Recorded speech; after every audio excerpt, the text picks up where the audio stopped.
Cet épisode est rendu possible grâce au support de BC Assure. Quelques mots sur eux plus tard dans l'épisode. Au comptoir gastronomique, on a parfois des chances exceptionnelles. Aujourd'hui, miracle de Noël peut-être, on débarque en fait chez un cuisinier que vous avez, je dis un cuisinier, un chef même. Cuisinier, c'est bon. Cuisinier, c'est bon. On descend la barre un petit peu plus bas, c'est excellent. Un cuisinier qui, vous avez peut-être eu la chance de voir à la télévision pendant les 20 dernières années au Québec, la tête d'affiche du pied de cochon, nul autre en fait que Martin Picard, qu'on reçoit ici au comptoir, en fait, qui nous reçoit directement chez lui. Merci de nous recevoir. Je suis comme fébrile, mais je suis fou comme la marde, comme on dit. Peut-être que tu as une recette particulière que tu aimerais nous montrer ici au comptoir. J'ai cherché dans mes souvenirs. Je me rappelle quand j'étais jeune, j'avais environ la vingtaine, à peu près ton âge. Oh, c'est gentil. Je suis rendu à 31, ça va. 31. Et puis, je me souviens que dans ce temps-là, je commençais en restauration et puis il faut se remettre, ça reste une autre époque, mais c'était l'arrivée des pâtes fraîches, c'était l'arrivée de l'huile d'olive, c'était l'arrivée de tout ce qui était Parmigiano Reggiano, tout ça. Je me souviens qu'il y avait un restaurant sur la rue Beaubien à Montréal qui s'appelait L'Unique, le restaurant L'Unique. Et j'allais là, j'étais seul. J'aime ça des fois, à certains moments, avoir des moments seuls. Et je mangeais une pâte qui était aux épinards avec un pesto de basilic. Donc, c'était vert. Et je suis toujours resté en amour avec cette pâte-là, au point où le souvenir est tellement grand que j'ai jamais osé la refaire parce que je me dis que ça va peut-être détruire le souvenir que j'en avais. Ah, bon. Donc, pour le plaisir, tu sais, je me suis dit, pourquoi pas revisiter cette pâte-là, sauf qu'au lieu d'avoir des spaghettis comme il y avait dans le temps, on va faire des raviolis aux épinards qui vont être farcis avec du ricotta aux épinards, avec un pesto, persil et basilic. Ça va être vert vraiment longtemps. Moi, ça promet. Moi, ton histoire, elle me fait capoter parce qu'il y a plusieurs choses dans ma vie que c'est exactement la même impression que j'ai. C'est le souvenir que je l'entretiens. On dirait qu'il est comme presque surréel, peut-être un peu trop parfait. J'ai peur de revenir dans ce souvenir-là parce que j'ai l'impression que la magie, elle tombe. Tu sais, le paradis, on finit par tomber. Ben oui, les moments de plus peur. valider. Exactement. Fait que... En ce moment, est-ce que tu as peur de manquer ton coup puis d'être comme désillusionné de ce petit souvenir-là? Pas tant parce que je l'ai essayé déjà avant de la faire aujourd'hui. Donc, j'étais assez confiant, mais c'est vrai que ça correspondait pas au souvenir que j'avais. OK. Pour être franc, c'était meilleur dans mon souvenir. Oh! Donc, et ça, c'est pour tous les enfants de ce monde qui sont rendus à mon âge et puis qui mangent les plats de leur enfance ou ton âge, peu importe. Mais c'est toujours les plats de son enfance qui vont être meilleurs que n'importe quoi. Alors. Donc, c'est l'équation ici à respecter. Et une chose qui est assez intéressante, c'est qu'aujourd'hui, on va faire des pâtes avec des œufs de Cannes. Des œufs de Cannes? Oh my God, wow! J'étais juste curieux de voir c'était pour donner quoi comme résultat. Donc, on va essayer ça. Hey, écoute, avant qu'on se lance, j'ai mon petit mixologue Heureux Mélange qui collabore avec le comptoir gastronomique assez souvent, qui voudrait peut-être nous donner un petit cocktail de bienvenue pour qu'on puisse se lancer, délier un peu les langues et compagnie. Que si jamais tu veux bien nous apporter ça, Raph. Oh que oui, les amis. Raph pour Raphaël. Ben oui. Et voilà. Alors, je veux de la critique honnête, je veux de la belle dégustation. Merci. Ce qu'on a sous la main, c'est certainement le gin Mononcle à l'intérieur. On va sentir ses notes forestières. Le bleuet pour sa couleur, bien sûr, le plus tradition possible, le moins de sucre, parce qu'on y fait l'effet de limonade avec un côté citron balancé par son sucre et un trait de canneberge à la québécoise. On remue sur glace, très facile d'inviter des gens avec ça. Tu parles bien, Raphaël. Merci. Avant même de goûter, c'est bon. On en salive. Santé, Martin? Où sont tes bananes? Je vous laisse déguster chez ses amis. Trop absorbé. Merci. T'es vraiment à bonne place, j'en veux pas. C'est vraiment bon. Ah, c'est frais. Tu sais, comme dans tout, là, c'est l'équilibre. Mais le bleuet, c'est un des aliments les plus difficiles à travailler avec de l'alcool. Donc, pour faire ressortir le parfum du bleuet sans ressortir, des fois, ça tourne comme vert quand on l'utilise. Ça, c'est champion. Et ce qui est touchant là-dedans, c'est qu'il y a deux choses que j'adore. Premièrement, c'est qu'on s'intéresse à nos alcools parce que le gin et mon oncle et le gin ma tante sont faits par le pied de cochon. Puis longtemps, on a été un peu boudés parce que c'était le pied de cochon. Donc, certains restaurateurs n'ont pas trop voulu s'approcher de ça. C'est méfiant. Aujourd'hui, on dirait que cette passe de jeunesse-là est passée. Il a prouvé dans le temps qu'il existait puis qu'il avait sa place et on commence à l'utiliser et ça me touche énormément. En plus, On le fait avec du bleuet, puis moi, j'ai une affection particulière pour le Saguenay-Lac-Saint-Jean. Une gorgée, puis je déparle.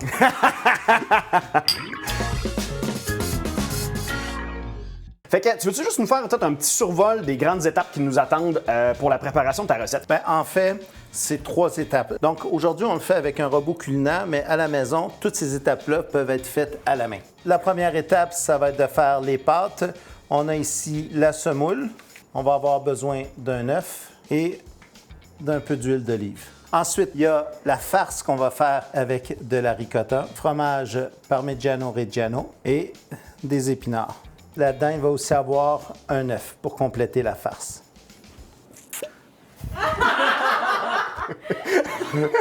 Et pour finir, le pesto. De nouveau, de l'huile d'olive, des noix, de l'ail.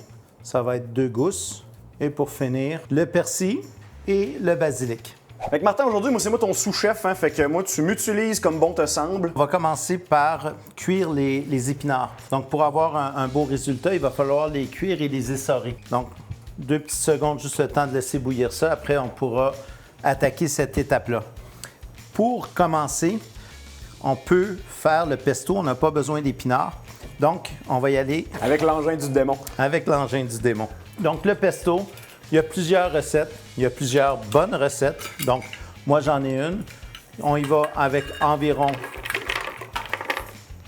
une tasse de noix de Grenoble. Oui, ça peut être des noix de pain. Ensuite, il y a tout ce qui est basilic et persil. Donc, si tu veux m'en éplucher, tu le remplis environ pour que ça donne une tasse. On va mettre 3 tasses en tout. Excellent. Donc, tu peux y aller comme ça, tranquillement. Tu peux y aller à ma façon. Tu y vas. Même s'il y a des tiges, ça reste que c'est bon. Bon, ben. Ça, c'est une tasse de persil. C'est beau. Très bien. Même chose, une tasse. Une tasse. Et voilà. Ça, c'est une tasse. Ça, c'est 2 tasses. C'est bon? Parfait. 2 gousses d'ail à éplucher. Si c'est possible pour toi, juste d'enlever le germe à l'intérieur. Certainement. Et puis après, juste de les émincer grossièrement, ça va être parfait. Ça va nous aider à accélérer ça. Le sel, on va en mettre 2 bonnes pincées pour commencer, parce qu'on n'oublie pas aussi qu'il va y avoir du fromage. Le fromage parmesan, ça vaut la peine d'avoir une bonne qualité de fromage, Jean-Christophe. Oui, ben moi, je pêche pas mal juste par le Parmigiano Reggiano ou bien par le Pecorino, de C'est manière une très générale. bonne idée. Donc, on y va avec 100 grammes. Tu avais eu une belle aventure avec les pâtes, hein, à MasterChef. Ah oui, mais moi, en fait, je suis en train de revivre un trauma en ce moment. Je pense que, tu sais, ça va venir chasser les démons, comme on dit. Ou pas. Ou pas. Ou pas. Excuse-moi. Non, ben c'est correct. C'est le temps qu'on perce Parce une larme. que toi, ça n'avait pas bien été, hein, si je me rappelle. Non, moi, mes pâtes à la semoule, je fais toujours mes pâtes avec la farine 00 ou bien avec de la farine tout usage. Puis quand je suis arrivé avec de la faire avec la semoule de blé dur, on dirait que comme les rations dans ma tête à moi marchaient plus. Ouais. Puis j'étais tellement... Je faisais beaucoup trop confiance au processus pour dire que la pâte allait relaxer, que finalement, il était bien trop tard pour en refaire. J'ai manqué de farine, je m'en ai fait finalement farine 00, pas de temps de repos, rien. Il me restait 2 œufs dans le studio. C'était épouvantable. Bref. Je ris, mais promis que quand ça s'est passé, je trouvais vraiment pas ça drôle. Ah, ben, écoute, Mais c'était une semoule qui était plus épaisse, Plus épaisse, hein, c'est bon. plus grosse, donc il fallait s'ajuster et c'est ça que beaucoup de personnes ont eu de la misère à faire. sur Ouais, le ouais, filet. ouais. Donc 100 grammes de fromage parmesan. Et 2 gousses d'ail dégerbées, émincées. Voilà. Dis-moi, j'ai de l'air d'un gars qui sait pas comment ça marche. Écoute, t'es arrivé avec un héros brandissant ton robot tout à l'heure. Je pense qu'il faut juste... Ah, je pense que je l'ai. Exact. Puis après Mais ça, faut lui on mettre peut le l'écran de dire, hein, sûreté. qu'à la base, tu te dis, je vais apporter un robot culinaire. Oui. Parce que j'ai pas de robot culinaire. Cordonnier mal chaussé. JC avait une seule chose à faire, c'était d'apporter un robot culinaire pour Martin. J'ai dit oui. Et c'est vraiment pas grave. Tu sais, t'as oublié le robot Ouais. parce que t'as tellement de choses à faire, tout se comprend. Et j'ai été acheter un robot, donc celui-là est neuf. Donc c'est pour ça que je sais pas trop comment il fonctionne. C'est-tu important? Il me semble que quand on donne des excuses, c'est pas winner dans la vie. Hein? On oublie tout ce que je viens de dire. Ça va, ça va. T'sais, on est en période d'apprentissage tous les deux en même Ouais. temps. T'sais, on apprend à apprivoiser la machine. La machine. OK, let's go, on la part. Et tranquillement, on va mettre de l'huile d'olive. On peut mettre la tasse au complet. Moi, ce que j'aime bien, c'est juste voir au fur et à mesure ce que ça donne et puis réagir avec ça. On cherche à peu près quelle texture finale pour ce pesto-là? C'est quand même une pâte assez ferme là, qui tient sur une cuillère. Quand on l'utilise avec la pâte, on va le diluer avec de l'eau de cuisson des pâtes. Donc, c'est ça qui va faire une différence. Là, ici, on est à un pesto qui est encore trop épais. Ce qu'on va faire, on va rajouter encore un peu plus d'huile. Et puis, je vais en profiter avec une maryse pour juste décoller tout ce qui est aux côtés. C'est quand même agréable à faire. Hein? Ben oui. En plus, moi, je prends des notes sur plein d'affaires. C'est vrai que ça peut paraître assez difficile, mais c'est des recettes qui se font super bien. En fait, ce qui est le plus difficile pour moi, c'est... On n'a pas le droit de sacrer, mais c'est ce tabarouette de bel engin-là. Ah, oui. Ah! On n'a pas À le tourner, il faut juste l'insérer. Press to lock. Mais voilà. C'est juste ça. C'est bien fait. Ça trahit mon âge, je sais. On remet ça en marche et on finit avec de l'huile d'olive. Donc, ça donne environ un 3/4 de tasse. Puis, on va le laisser quand même Tourner longtemps. Là. aller. Pourquoi? Parce que on veut qu'il y ait une texture assez lisse. Après, ça dépend des goûts. Tout est bon. Jean-Christophe, à partir de là, moi, j'aime travailler mon pesto avec les pâtes. Génial. Donc, ce que tu vas faire, tu vas y goûter un petit peu. Probablement qu'il manque de sel. Est-ce qu'il y a assez de fromage? Parce que rendu là, c'est sûr qu'on peut tout modifier. C'est sûr que je dirais peut-être pas non, une petite pointe de sel de plus. Go! Vas-y. Ouais. Excellent. Disons que si tu avais fait ça dans une compétition, disons que si moi, par hasard, j'avais été juge, j'aurais dit peut-être que la pincée de sel était trop, mais Bon. Non, c'est bon, c'est super bon. Je veux pas. Si t'es déçu de ta recette à la fin, ça va être de ma faute, finalement. C'est Là, bon, tu es en train de me faire des munitions. Non. Non, il manquait un peu de sel, comme tu l'as dit. Je pense que le pesto, il est super bon. On est content avec ça. Génial. Donc, deuxième chose, je peux te donner ça pour le débarrasser dans un bol. Tiens, mon beau Jean-Christophe, avec une maryse. Merci. Merci, Martin. Et puis, on va cuire les épinards. Fait que, essentiellement, juste garrocher ça dans de l'eau bouillante. Oui, exactement. Ça, c'est le genre de job pour moi, ça. J'y vais-tu avec l'entièreté du tas? Mais oui. Ça va prendre 2 secondes, c'est pas long.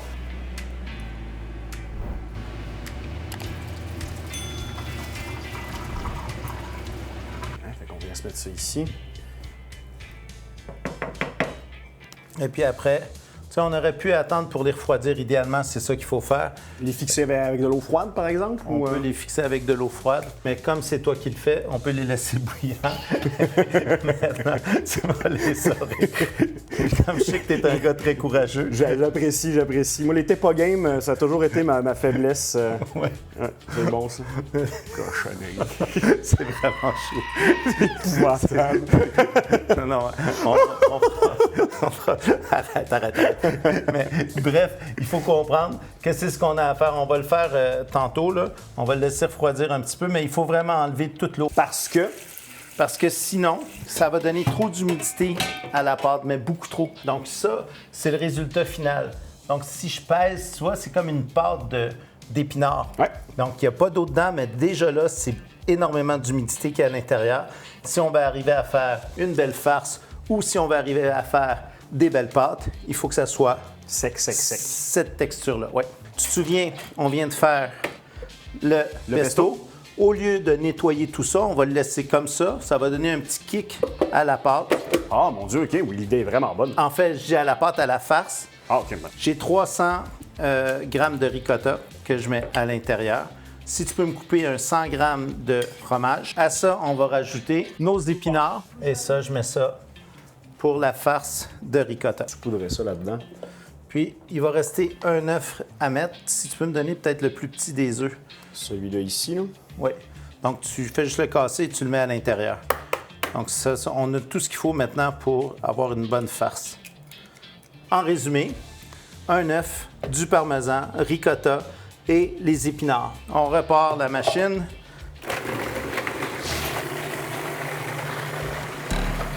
Moi, je suis prêt, là. Toi, t'aimes Star Wars. Quand même. Je dirais que je suis plus un gars de Star Trek, par contre, mais... c'est surprenant, Okay. c'est ça. Encore une fois, ça, on peut le faire au robot culinaire. On aurait pu le faire aussi à la cuillère en hachant les épinards. Si tu peux mettre ça dans un bol, Certainement. Jean-Christophe, On voit ici la belle texture super fine ici. Là. T'es content? Ah oui. Il est content. Oui. Moi, je trippe, là. Cet épisode, c'est vraiment une célébration de tout ce que j'adore. Le partage et la cuisine, et surtout des bons moments entre amis où, sans stress, on peut juste cuisiner, prendre un beau verre, puis avoir du fun. Dans ces moments-là, en fait, j'aime ça avoir des partenaires comme BC Assure pour assurer mes arrières, puis s'occuper de vraiment toutes les tâches administratives que les entrepreneurs n'ont pas besoin d'avoir dans le caillou pour être capables de continuer à vivre de leur passion. C'est un grand plaisir de faire affaire avec eux dans le cadre de ce spécial Martin Picard. Un grand merci à vous, BC Assure. Oh! C'est du service rapide? Ouais, moi, je trouvais que j'attendais, mais bon. Donc là, j'avais oublié des sacs parce qu'on va farcir nos Fait qu'il n'y a pas raviolis. juste moi qui oublie d'amener du matériel ici. Là. C'est pour ça que j'ai plein de compassion, Jean-Christophe. C'est bon. Je trouve juste ça beau. Merveilleux. Fait que je te transmets ça directement là-dedans? Oui, on peut faire ça tout de suite si tu veux, c'est super, oui. Pendant ce temps-là, moi, je vais attaquer la dernière étape, c'est celle des Des pâtes? pâtes aux épinards. Encore une fois, ici, là, ce qu'on a, c'est un peu de pesto, un peu de farce. Pas besoin de le laver. On va laisser ça tel quel. Ce qu'il faut savoir, c'est que du ricotta, quand on veut faire des gnocchis, ricotta et farine donnent à peu près les meilleurs gnocchis qu'on puisse pas avoir. Oh. Donc, d'avoir un peu de ricotta aux épinards pour nos pâtes, c'est pas un blasphème, si tu veux. Donc là, j'ai besoin de 3 tasses. 1 tasse, 2 tasses et 3 tasses. On va mettre des épinards. Yes, on peut se remettre tout ça ici. Je les égrène un peu pour qu'il y en ait Ouais. un peu partout. Puis là, ce qu'on va faire, là, maintenant que ça leur refroidit, on va mettre Notre le reste batch de nos... qu'on avait de côté. Oui, tu te souviens, hein? Ah oui, non, je l'oublie pas, celle-là. Mes mains en ont encore des souvenirs assez forts. Plus tu tires, plus il y en a. Hein. C'est comme... on dirait que c'est incroyable. Tu as l'impression que tu as passé à travers, puis tu continues, puis il y en a encore, là. Donc, c'est vraiment... Il faut prendre le temps d'y aller jusqu'à la fin. On a l'impression que c'est fini, mais il faut continuer. Là, j'ai l'impression de traire une vache, mais c'est comme... Donc ça, c'est le résultat final. De notre traite. Qu'on voit, oui. Donc là, je vais juste en prendre une partie, puis on va le rajouter. Donc normalement, on mettrait 5 œufs de poule. Et là, comme on a des épinards, on va en mettre moins. 3 œufs, ça va être suffisant pour 5 tasses de semoule, un trait d'huile d'olive. Je pense que je l'avais mis. Je sais pas. J'ai pas souvenir que tu l'as mis. Donc je le mets maintenant. Et puis les œufs. Voilà. Donc un œuf de canne, puis je sais que je vais y aller avec 2. On va commencer avec ça, puis on va rectifier au fur et à mesure que ça va avancer. Voilà. Donc là, on a une belle texture. Puis ça c'est important parce qu'on a tendance à penser ici, tu sais, qu'elle est comme granuleuse, donc qu'il manque d'eau. Mais il faut faire attention parce que souvent, c'est la bonne texture. Ce qu'on va faire, c'est qu'on va juste prendre un morceau, si tu permets. Bien, certainement. Puis on va juste le coller. Et puis là, ça va me dire, tu sais, si la texture, elle est bonne ou pas. Donc ça, c'est quand même agréable. Moi, je pense que c'est quelque chose qui est bon. Parfait. Idéalement, je mettrais peut-être juste un peu plus de liquide. On va mettre un peu d'œuf là-dedans. Excellent. Fait qu'on se ramène ça ici. Si tu es capable juste de me séparer le... Certainement. On va voir si j'ai appris. Tu mettras le jaune, le blanc là, puis le jaune, garde-le là. On va le réutiliser à la fin. Puis on va finir la pâte.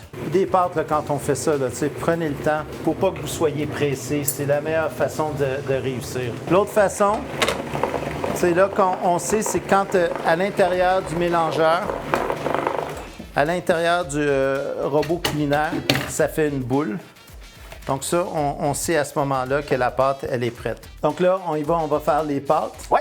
sur la belle grosse planche. Ben, à ce temps qu'on a enlevé le bordel de la place, ça commence à transparaître un peu sur le comptoir. Là.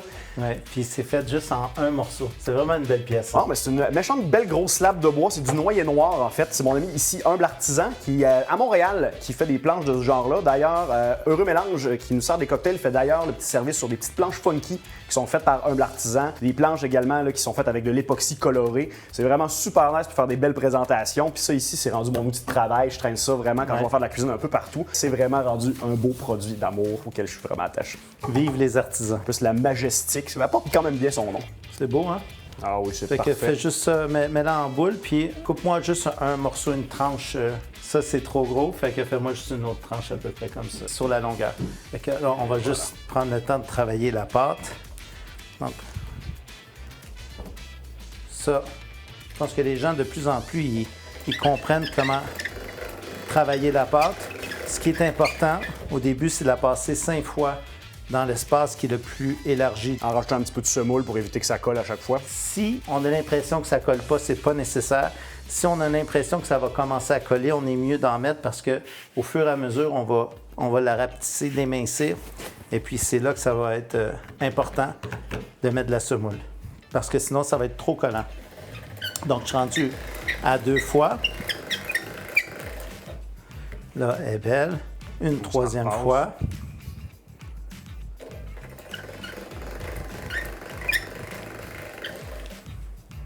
Magnifique. Je mets un peu de semoule dessus.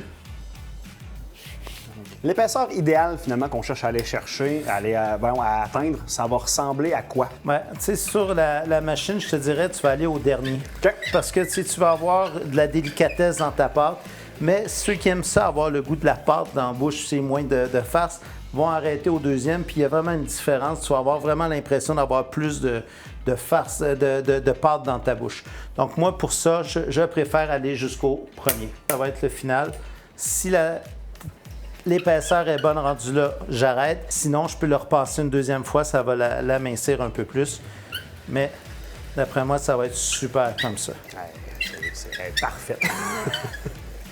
Donc là, on a la pâte et ce qu'on va faire, on va la couper de la largeur de la plaquette pour faire les raviolis. La longueur, je devrais dire. Et qui n'ont pas des petits ports à œufs. T'es rendu là, toi. Je vois pas de quoi tu parles. Tu vois, j'ai juste à prendre mes mesures pour l'instant. Avec le couteau, je vais couper. J'en ai une.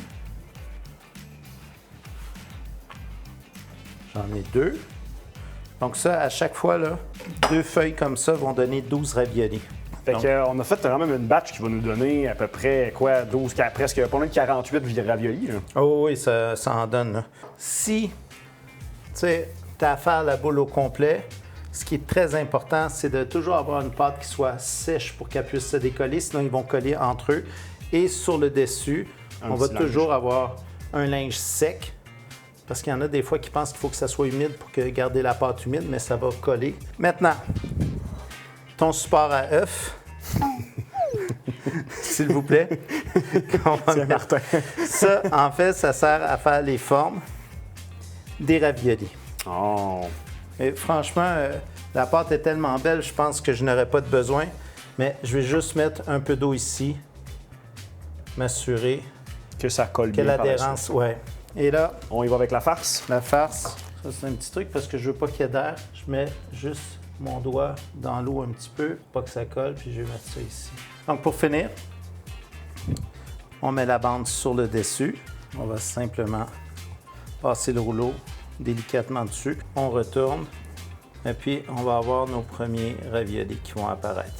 Ah, ils sont magnifiques. On va les laisser sécher un petit peu, puis après on va les séparer en 2. On a de l'eau qui bout. On est prêt à garocher ça dans l'eau. Yeah. Parfait. Donc on a juste à les déposer à l'intérieur. Bon, attends. J'avais une job. On va baisser. Bien, on va l'arranger. Voilà. Jean-Christophe, tu te souviens, c'était au pesto. Oui. Donc, j'ai besoin du pesto. Super. Le pesto est tempéré et aussi très concentré. Donc, ce que je vais faire, je vais prendre un peu d'eau chaude ici que je vais mettre dans la poêle. Ensuite, pesto, ça c'est bon pour deux portions. C'est parfait. Et je vais le diluer dans l'eau que j'ai ici. Fait que là, je vais avoir un pesto soudainement qui va être chaud, qui ne va pas refroidir les pâtes. Et là, on va prendre les pâtes qu'on va venir déposer sur le pesto. Voilà. Une fois. Ça, c'est mon petit récalcitrant à moi, ça. Et voilà la deuxième. Ah, wow. On a 2 assiettes. Se faire de la place. Maintenant, il reste juste à dresser. Puis c'est pas long, hein, de la pâte quand c'est frais à cuire, là. Non, tu sais, ça a pris quoi, gros maximum 90 secondes, là, c'est ça? Oui, à peu près. Ah! Ça. Ça, c'est bon. Un peu de fromage. On peut mettre un petit cerneau. C'est pas nécessaire, mais tu sais, au Japon, là, ils adorent les jaunes d'œufs. Moi, j'adore ça. Puis c'est un liant extraordinaire, tu sais, quand on fait de la mayo. Je trouvais qu'avec ça, c'est quelque chose qui allait super bien. Ah oui. Donc, ça donne un beau moelleux à la pâte. Wow. Après, on peut mettre un petit peu de basilic sur le dessus. Tiens, mon beau.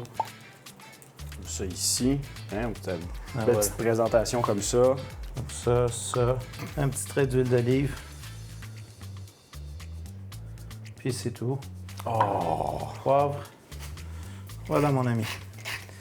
Ça, je revisite mes souvenirs de mes 20 ans, quand tout a commencé pour moi.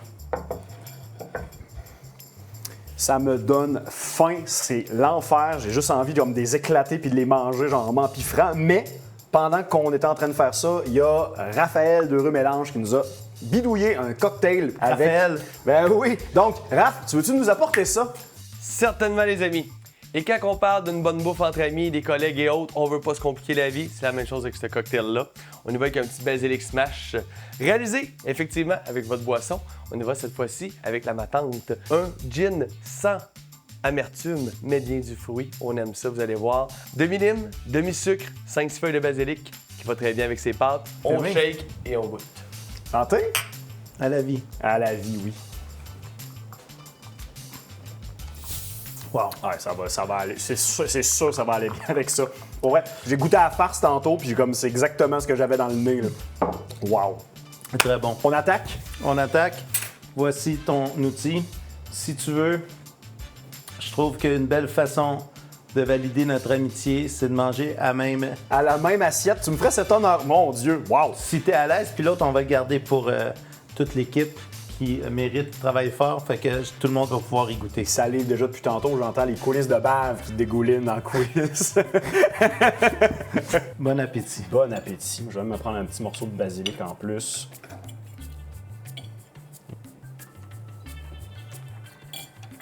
Oh wow. C'est bon, hein? Oh!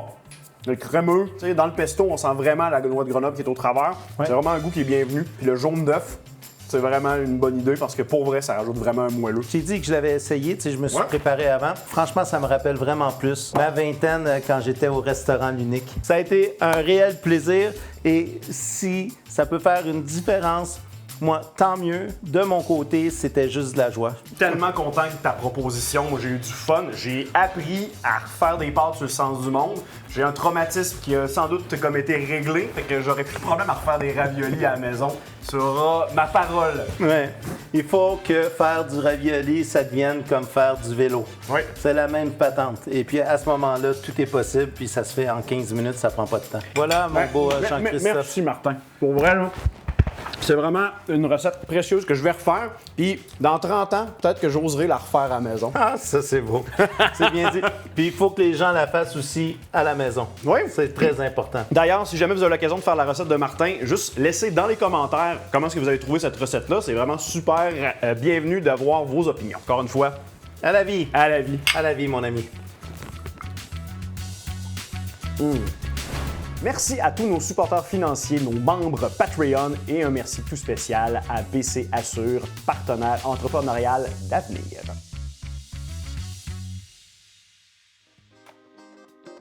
Pas de gaspillage. On aime ça de même. Pas de gaspillage, mais oui, on va en sortir un autre.